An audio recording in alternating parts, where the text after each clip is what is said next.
ओम शांति। 6 दिसंबर 2025। आज की मुरली। मीठे बच्चे, यह शरीर रूपी खिलौना आत्मा रूपी चैतन्य चाबी से चलता है। तुम अपने को आत्मा निश्चय करो तो निर्भय बन जाएंगे। प्रश्न। आत्मा शरीर के साथ खेल खेलते नीचे आई है, इसलिए उसको कौन सा नाम देंगे? उत्तर, कठपुतली। जैसे ड्रामा में कठपुतलियों का खेल दिखाते हैं, वैसे तुम आत्माएं कठपुतली की तरह 5000 वर्ष में खेल खेलते नीचे पहुंच गई हो।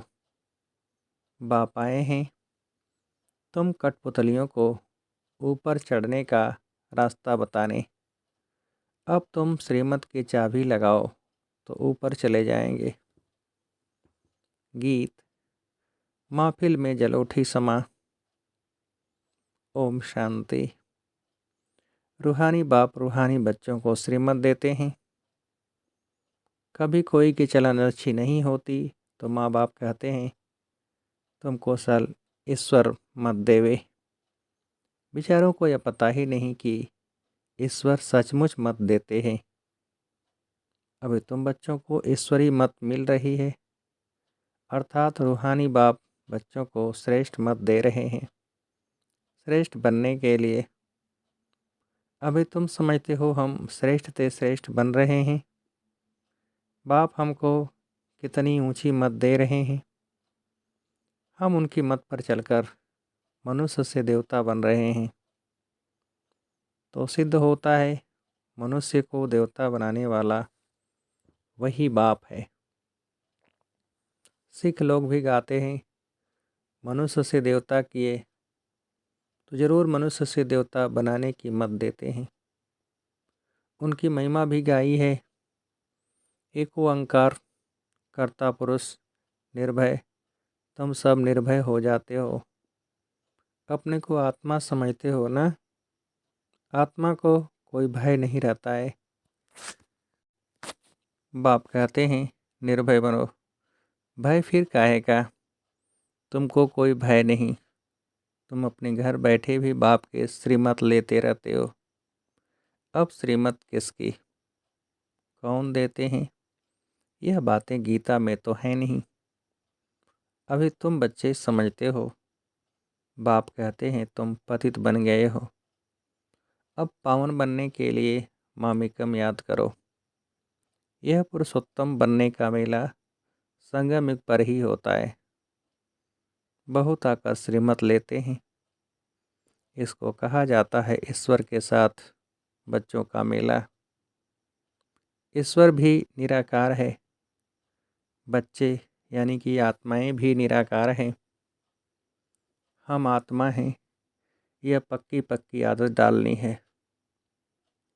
जैसे खिलौने को चाबी दी जाती है तो डांस करने लग पड़ते हैं, तो आत्मा भी इस शरीर रूपी खिलौने की चाबी है।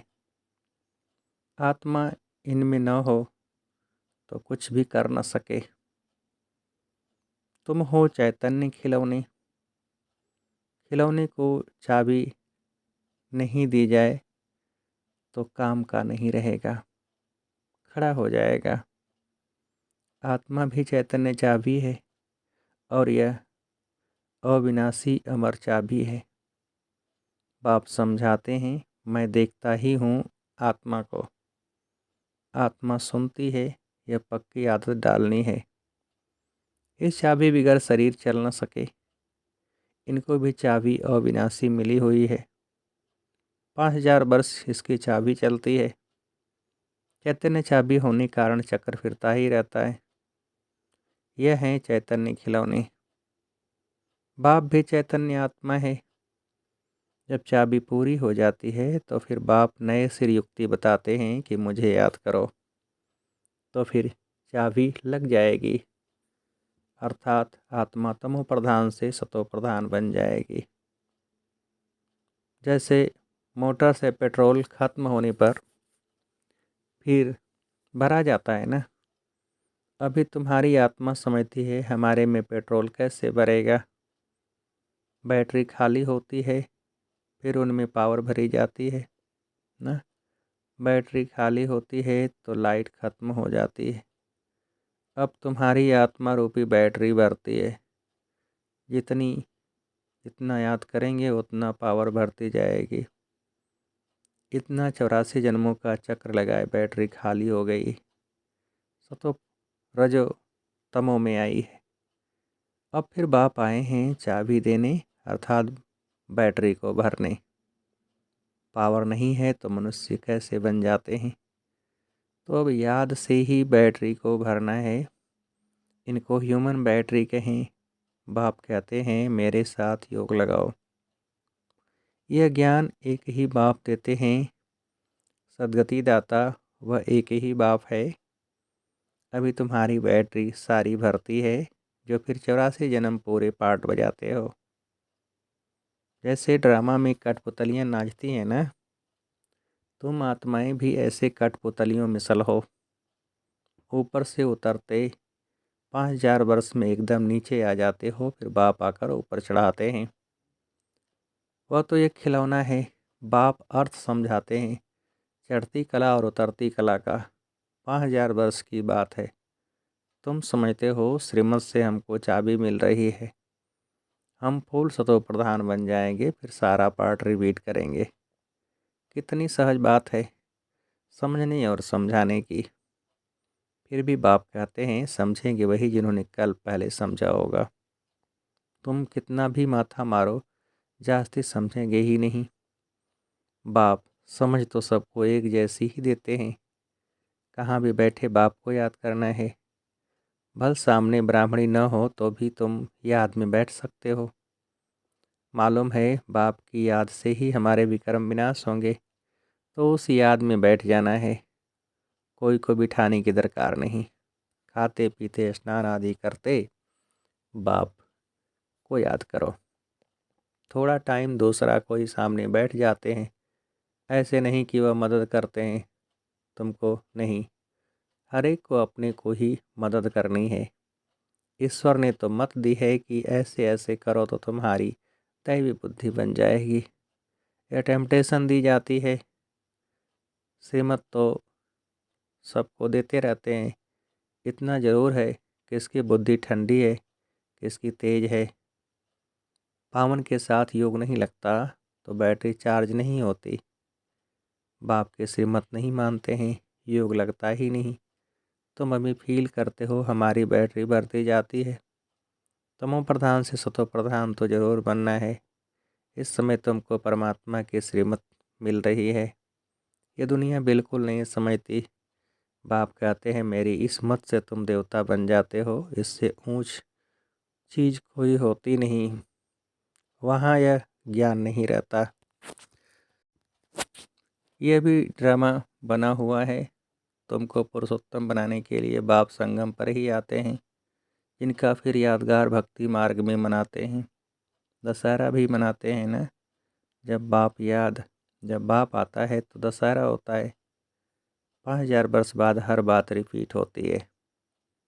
तुम बच्चों को ही यह ईश्वरी मत अर्थात श्रीमत मिलती है, जिससे तुम श्रेष्ठ बनते हो।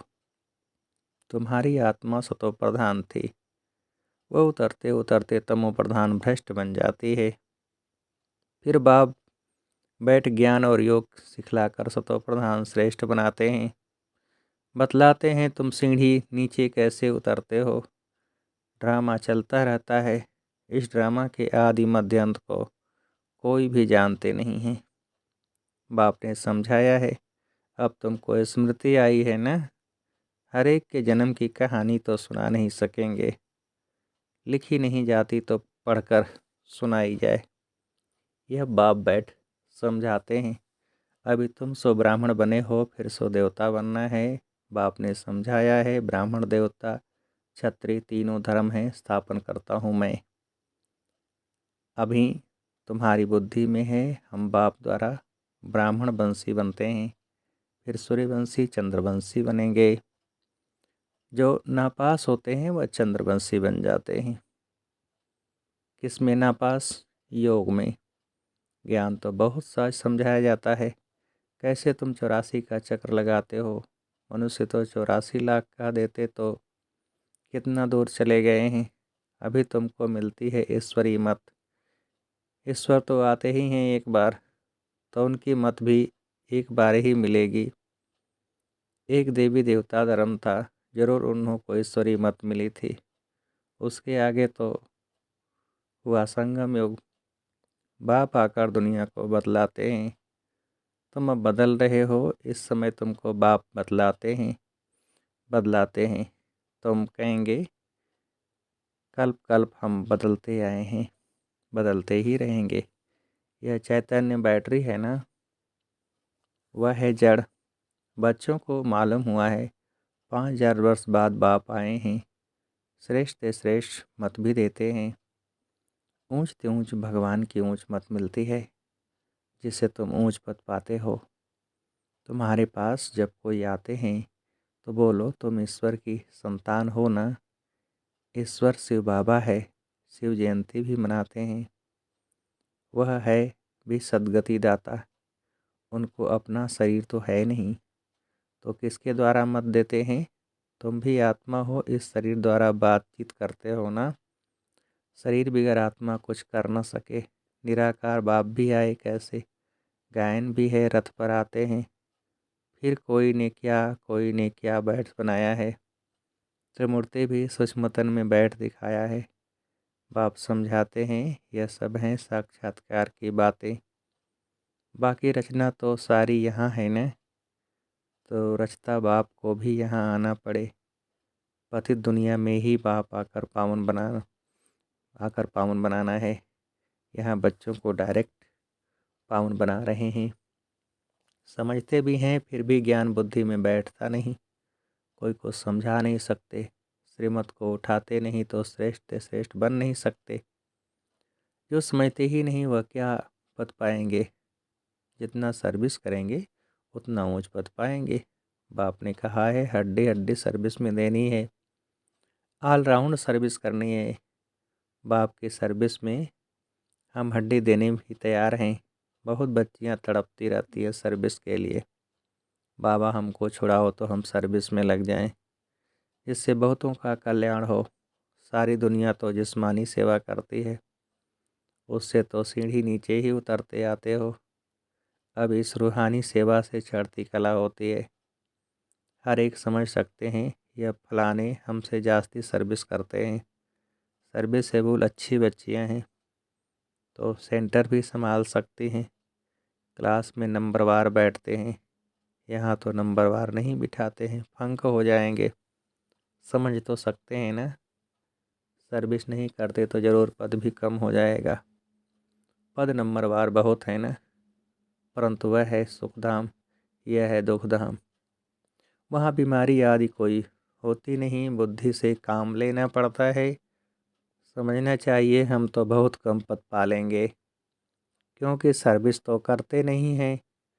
सर्विस से ही पद मिलता है। अपनी जांच करनी चाहिए। हर एक अपनी अवस्था को जानते हैं। मम्मा बाबा भी सर्विस करते आए हैं। अच्छे अच्छे बच्चे भी हैं, भल नौकरी में भी हैं। उनको कहा जाता है हाफ पेपर भी छुट्टी लेकर जाए, सर्विस करो, हर्जा नहीं है। जो बाबा के दिल पर सोता उसी तख्त पर बैठते हैं। नंबरवार पुरुषार्थ अनुसार ऐसे ही विजयमाला में आ जाते हैं। अर्पण भी होते हैं, सर्विस भी करते हैं। कोई तो भल अर्पण होते हैं, सर्विस नहीं करते तो पद कम हो जाएगा ना। यह राजधानी स्थापन होती है श्रीमत से, ऐसा कभी सुना? अथवा पढ़ाई से राजाई स्थापन होती है, यह कभी सुना, कभी देखा? हाँ, दान पुण्य करने से राजा के घर जन्म ले सकते हैं, बाकी पढ़ाई से राजाई पद पाए ऐसा तो कभी सुना नहीं होगा। किसको पता भी नहीं। बाप समझाते हैं तुमने ही पूरे 84 जन्म लिए हैं, तुमको अब ऊपर जाना है बहुत ईजी। तुम कल्प कल्प समझते हो नंबरवार पुरुषार्थ अनुसार। बाप याद प्यार भी नंबरवार पुरुषार्थ अनुसार देते हैं। बहुत याद प्यार उनको देंगे जो सर्विस में है।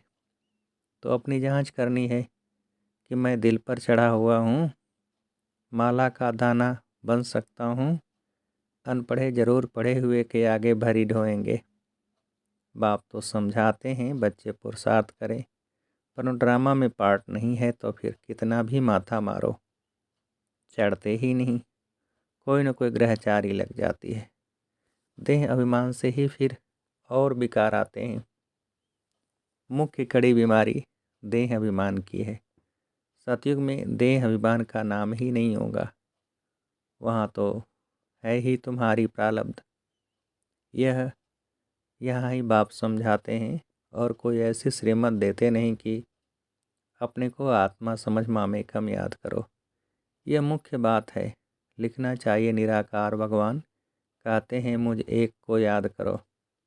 अपने को आत्मा समझो, अपनी देह को भी याद नहीं करो।